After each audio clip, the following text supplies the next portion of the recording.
Yo les amis, c'est Becky187. Aujourd'hui on se retrouve donc pour un autre tutoriel.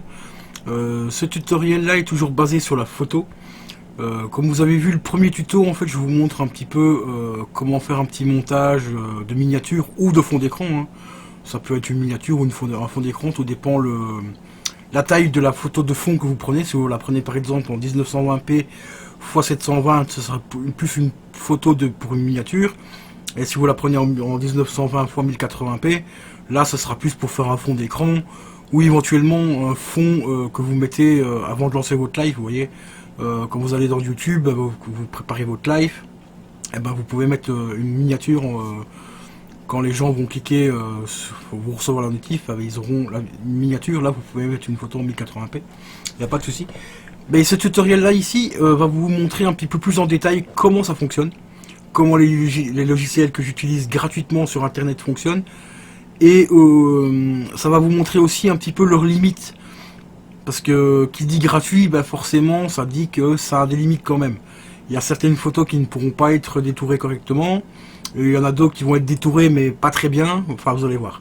Donc on se retrouve juste après le générique, c'est parti, let's go.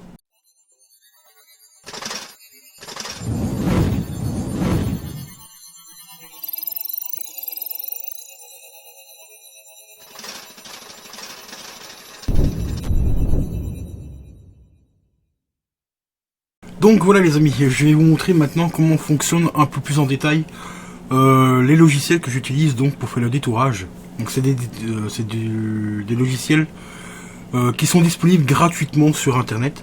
Donc pour ceux qui n'ont pas les moyens de s'acheter éventuellement Photoshop ou des logiciels du genre, ou qui ont peur de tout simplement de craquer un logiciel, ce que je peux comprendre, hein, vu tous les virus qu'on peut choper avec. Donc ici, vous voyez, je suis sur une page classique, hein, où on peut choper des personnages de Fortnite. On prend le thème de Fortnite parce que vous aimez bien. Bon, par exemple, on va sélectionner celle-ci qui est assez propre. Après, je vous montrerai un truc aussi très important, mais ça on fera ça plus tard. Donc on va déjà enregistrer cette photo là. Ensuite, on va sélectionner une deuxième. On va prendre celle-ci par exemple. Enregistrer. Et ensuite, on va sélectionner une, la grosse est au-dessus là, qui était là, ici, pour faire un test. Car le logiciel que j'utilise, il y a de temps en temps, si la photo est un petit peu petite, est trop petite, ça ne marchera pas. Il faut prendre une photo quand même assez grande, et pour que ça soit pris en compte pour le logiciel. Donc c'est ici, on peut fermer. Donc voici le logiciel que j'utilise. Donc je vous ai mis le lien en description dans le premier tutoriel, donc n'hésitez pas à aller checker la première vidéo.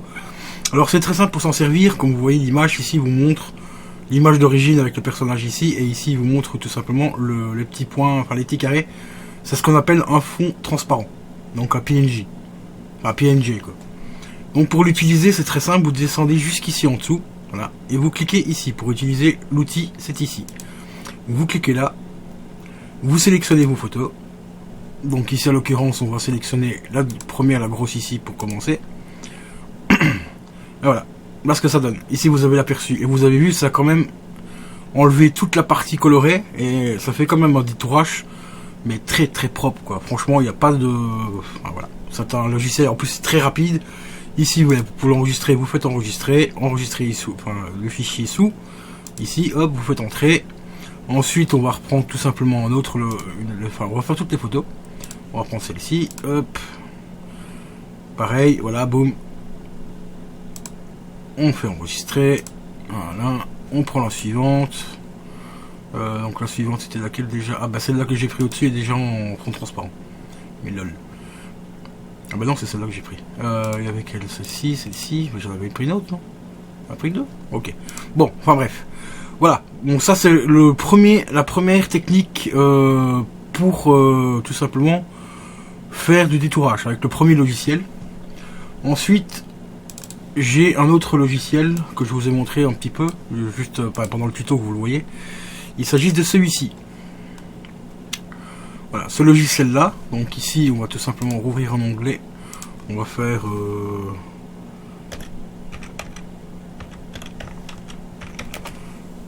personnage Star Wars par exemple, on s'en fout. On a des images, on va essayer de choper un truc qui a pas mal de détourage à faire, donc genre celle-ci. On va enregistrer dans le disque dur. Ensuite, on va essayer avec celle-ci éventuellement, qui a un fond noir, comme vous le voyez. D'ailleurs, elle est superbe, celle-là. Au passage, elle est vraiment pas mal. Ensuite, on va peut-être essayer celle-ci, qui a quand même pas mal de détails. Enregistrer. C'est pour vous prouver que l'autre, enfin, que l'autre logiciel, que celui-ci, en fait, est beaucoup moins précis. Mais par moment, comme je vous ai dit avant, celui qui est juste derrière ici, de temps en temps, ne peut pas fonctionner. Ça dépend la taille de l'image, si l'image est trop petite et ainsi de suite, enfin bref. Donc ici on va sélectionner une image, donc on va prendre celle-ci par exemple, donc Chewbacca. Voilà. Vous voyez, elle est ici. Bon, la photo est quand même relativement grande, donc normalement je pense que ça devrait plus ou moins le faire. Alors pour faire le détourage, c'est très simple, vous allez ici sur Advance, vous cliquez ensuite ici sur Transparency. Ici il est pré-réglé automatiquement. Donc vous cliquez tout simplement ici. Voilà, vous voyez, et celui-ci, comme vous voyez, il n'est pas hyper précis parce que regardez, il a effacé la moitié de l'œil et tout, donc c'est un peu la merde. Celui-là, il est bien, par exemple, on peut s'en servir quand, par exemple, je fais les lettrages, comme je vous ai montré dans le tutoriel, enfin, dans le premier tuto, quand je fais un lettrage ici, par exemple, bon, on va prendre, par exemple, on va prendre un lettrage assez stylé, on va prendre celui-ci, on va pas se casser la tête. On va prendre par exemple ça. Voilà, ici hop, on efface ça, on va faire Bikill. Bikill 187 par exemple. Voilà. Ici vous faites terminer. Ça va enregistrer, hop, voilà. Ensuite vous faites download, vous faites enregistrer. Voilà, ça ici c'est fait. Bon. Ça on peut fermer. Évidemment, j'ai fermé la page complète, j'aurais pas dû, mais c'est pas grave. On retourne sur le logiciel, donc voilà, principal. Donc ici, vous voyez, il mémorise toujours la dernière action qu'on a faite. Donc vous voyez, c'est très dégueulasse. Ici, on va chercher donc le petit lettrage que j'ai fait, qui est juste ici. Voilà. Donc Bikill 187, vous voyez, il y a un gros fond noir derrière. On fait ouvrir. Voilà. On retourne sur Advance. On resélectionne fond transparent. Et ici, on clique tout simplement ici. Vous voyez, tout ce qui est assez simplement, là c'est un travail assez simple de détourage. Là, il le réussit presque parfaitement. J'ai bien dit presque parfaitement, parce que je vais vous montrer un truc.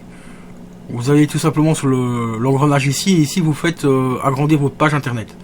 Donc ici, on va mettre à 150 par exemple. Ouais, j'aurais même mettre du vachement plus, on va le mettre à, je vais dire à 250. Voilà, vous voyez, en fait ici, il n'a pas fait tout simplement le milieu du lettrage. Ici le lettrage n'est pas fait au milieu et ici non plus. Donc pour faire ceci, hop, vous pouvez tout simplement soit le faire automatiquement ou alors le faire manuellement en cliquant ici. Donc je vais revenir en taille normale pour que vous voyez bien là où ça se situe. Mais là c'est vraiment chaud parce que c'est vraiment mal levé. Donc vous prenez Dent, enfin Draw Transparency. Et ici, vous réglez tout simplement la taille. C'est un peu comme Paint en fait. Hein. Si vous voulez, c'est la taille du pinceau. Vous avez un gros pinceau, voilà. Vous faites ça, tout simplement. Vous voyez, ça fera un gros trait. Si par exemple vous le prenez en 1, là, ça sera vraiment un travail très fin. Voilà. Ça peut être pas mal pour. Mais après, c'est vraiment à main levée, comme vous voyez. Donc si on fait une connerie, après si on fait une connerie, on peut revenir en arrière. Il y a toujours les systèmes pour revenir en arrière. Donc idéalement, c'est de décocher cette case. C'est tout simplement de décocher. Attendez, je vais revenir en arrière justement. Hop, voilà. Normalement, il faut le laisser en automatique, mais je ne sais pas pourquoi il veut plus. Waouh, d'accord, ça je savais pas que ça faisait ça. Voilà, je crois que c'est ici. Voilà, vous sélectionnez celui-là, Transparency, et hop, clac, il fait ça. Ensuite, vous ragrandissez pour voir un peu plus en zoom, donc on va le mettre à 250. Et ici, bah, vous cliquez tout simplement sur le noir, hein, voilà, hop, et voilà, enlever automatiquement. Après, il y a d'autres lettrages qui seront un peu plus complexes. Comme ici, par exemple, vous voyez, il reste encore quelques petites tâches. Bah, là, vous essayez de cliquer dessus. C'est pour ça que celui-ci, je m'en sers très peu de ce logiciel-là. Parce que il est pas mal, il est gratuit, mais il n'est pas super méga précis au niveau des tourages. Et après, il faut essayer de cliquer vraiment bien sur les points noirs. Bon, après, ici, c'est vraiment des petits détails. Une fois que c'est dézoomé, on le voit quasi plus, hein, regardez. Ouais, vous voyez, en taille normale, on voit plus les petits détails, enfin, à part ici qu'on en voit encore un petit. Mais il faut vraiment avoir le nez dessus pour le voir. Mais après, je connais certaines personnes qui aiment vraiment que ce soit fait au millimètre près. Et tout ça, donc voilà. Donc ça, c'est le deuxième logiciel. Moi, personnellement, je préfère quand même le premier. Celui-ci, mais celui-ci, le problème, c'est que par exemple, vous prenez... si vous prenez par exemple des photos qui sont vraiment trop petites, là, ça peut poser problème. Attendez, je vais prendre par exemple 100 x 100. Normalement, là, je devrais tomber sur de toutes petites photos. Non, même pas. Celle-ci, elle fait combien? Celle-là, elle fait 800 x 800. Donc là, ça va être un peu trop gros. Enfin, de temps en temps, il bug. Ça vous marquera un message d'erreur comme quoi il n'a pas pu... par exemple, j'ai essayé un peu celle-ci. Vraiment, par exemple, on va prendre celle-ci. Parce que celle-ci, il y a plusieurs trucs à détourer. Donc celle-ci, là, il va avoir peut-être un peu de mal. Je vais vous montrer d'abord avec celle-ci, d'ailleurs. Hop, vous faites ça. Et ouais, vous voyez, je vous l'avais dit, hop, petit message d'erreur qui vous dit qu'il ne peut pas, malheureusement, détourer cette photo. Parce qu'il y a trop de détails ou je sais pas quoi. Enfin, ça marque en anglais, donc ceux qui connaissent l'anglais, bah, vous regarderez. Maintenant, on va essayer avec celle-ci. Celle-ci doit faire normalement... Ah non. Ah non, il s'est quand même pas trop mal débrouillé. Bon, il y a quelques erreurs, comme vous le voyez. Déjà au niveau de la flèche, par exemple. Et au niveau de l'espèce de marteau qu'elle avait ici. Qui a été malheureusement un peu effacé. Mais comme on voit tout ce qu'il y avait à supprimer, il s'est quand même pas trop mal débrouillé. À part qu'il a laissé le petit truc bleu ici. Mais il s'est quand même relativement bien débrouillé sur celle-ci quand même. Franchement. Et par exemple, regardez, on va prendre Chewbacca. On va faire un exemple avec Chewbacca et vous allez voir que Chewbacca, vous voyez, il y a beaucoup trop de détails en fait. Il y a ce qu'il y a ici, comme le noir ici, il reprend le noir de l'œil ici. Il sait pas, en fait, le logiciel ne savait pas s'il pouvait supprimer cette partie-là sans que ça altère sur l'œil. Bon, moi ici, en gros, ce que je fais par moment, c'est que après, je fais déjà le gros du détourage avec ce logiciel-là. Et après, à main levée, je reprends l'autre logiciel. Et j'efface au fur et à mesure à la main tout simplement les détails qui restent à supprimer. Parce que sinon, un genre de détail comme ça normalement ça devrait passer sans problème. Voilà, enfin quelques petit peu le fond qui a bugué. Bon, après ça reste des logiciels gratuits, ça vaut pas non plus bien sûr Photoshop et d'autres logiciels du style. Hein. Voilà, ici il a quand même relativement bien fait le taf. Il a carrément zappé le personnage ici sur le côté, ici il nous a laissé celui-ci. Bah celui-ci c'est très facile, hein. Ça on peut le redétourner, enfin le supprimer avec l'autre logiciel très facilement. Ou même avec, voilà quoi, tout simplement. À part qu'il a zappé un tout petit peu la couleur ici. Donc c'est pour ça que de temps en temps ces logiciels là, bon ben, sont pas mal pour des détourages, on va dire, relativement simples à faire. Parce que, regardez, je vais vous montrer toutes celles qu'on a détourées. Par exemple celle-ci qui a été faite. Et il m'a foutu les autres roues. Voilà, par exemple celle-ci, elle est parfaitement détourée. Vous voyez, là c'est le fond gris parce que je suis en thème sombre sur Windows 10, hein, donc c'est normal. La photo d'origine par exemple elle est ici. Voilà, vous voyez quand même que le détourage est franchement ultra bien fait. Pour un petit logiciel qui est franchement gratuit, donc c'est vraiment pas se prendre la tête. Hein. Voilà quoi, donc c'est top. Maintenant, ce qu'il peut y avoir aussi, parce que c'est ça que je voulais vous montrer aussi, attendez. Avec Pen.net. Donc Pen.net c'est un logiciel donc qui est gratuit. Voilà, Pen.net. Site officiel, après vous pouvez le télécharger ailleurs hein, si vous voulez. Donc le logo ça ressemble à ça. Et ça va tout simplement vous permettre de copier les images une sur l'autre. Donc ici on va taper hop, fond d'écran, on va prendre un fond genre noir, ouais. Non pas peut-être un fond noir, un fond rouge. Pour que ça ressorte bien. Voilà, ici on va prendre tout simplement un fond rouge, on va prendre par exemple celui-ci. Toujours bien regarder la taille des images que vous allez prendre en fond. Ça c'est la première des choses. Donc ici, il me marque pas la taille de la photo, donc ça c'est un peu con. Oui, et ici elle fait par exemple 597, enfin 597 x 444. Bon, celle-là, on va la sélectionner. On teste. Ensuite, on va sélectionner une grande... Voilà, donc on va sélectionner donc de fond. Voilà. On va prendre d'abord le petit qui était ici. On fait ouvrir. Vous faites clic droit. Ouvrir avec. Dès que pen.net sera installé dans votre PC, il sera tout simplement ici en faisant clic droit. Vous faites ouvrir avec pen.net, qui est juste ici. Vous attendez quelques minutes, enfin quelques secondes le temps qu'il s'ouvre. Voilà. Vous voyez, la photo n'est pas super, n'est pas très grande. Ça c'est la mise à jour. Vous voyez, en plus il fait des mises à jour gratuites et tout en plus, donc c'est vraiment nickel. Maintenant, pour ajouter une photo par-dessus ici, vous allez sur clac. Vous descendez sur importer à partir d'un fichier et vous sélectionnez votre photo. Bon, si la photo, nous, elle est déjà sur le PC, donc on doit aller sur bureau. Alors, on va prendre, c'est quoi déjà le nom de la photo? Je ne sais plus, j'ai oublié.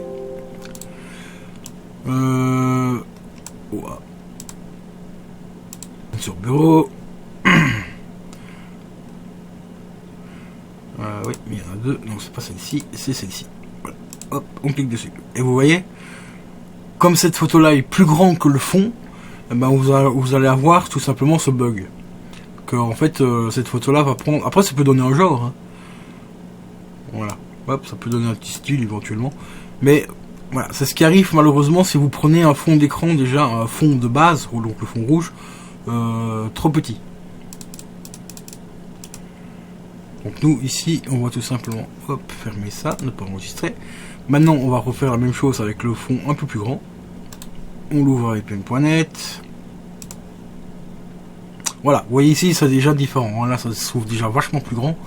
Ensuite on va sur clac, importer clac, enfin importer à partir d'un fichier. Donc ici nous allons rechercher notre petite photo. Voilà. Et vous voyez celle-ci maintenant elle est beaucoup plus petite. Alors ce qui est cool avec ce logiciel là, c'est qu'on peut la poser où on veut. Oh, il vole son planeur les amis. Et après vous pouvez l'étirer en largeur. Comme vous pouvez la rétrécir. Par exemple si vous voulez en mettre plusieurs une à côté de l'autre, vous pouvez les rétrécir. Donc ici on va prendre une taille à peu près correcte. Si vous voulez l'agrandir par exemple d'une manière uniforme, donc pas trop, ni trop bas, ni trop large, et ainsi de suite. On va prendre la forme de base à peu près. Vous prenez le coin ici, et là vous faites comme ceci, et là toute la photo grandit de manière optimale. Voilà. Et après vous la posez où vous voulez. On va quand même la poser sur son pied ici. Vous faites entrer, c'est sélectionné. Si vous avez fait une connerie, il y a toujours la petite flèche ici qui vous permet de revenir en arrière. Et de recommencer, hop, voyez. Voilà, après revenir comme ceci. Voilà. Après il y a d'autres options dans le logiciel ici, que je vous laisserai découvrir par vous-même. Par exemple le cadrage ici, si vous voulez faire un truc bien millimétré par rapport à la taille de la photo, enfin du fond, et par rapport à la taille de la photo ici et tout. Vous pouvez sélectionner le cadre. Vous pouvez sélectionner par exemple finition. Qu'est-ce qu'il y a d'autre?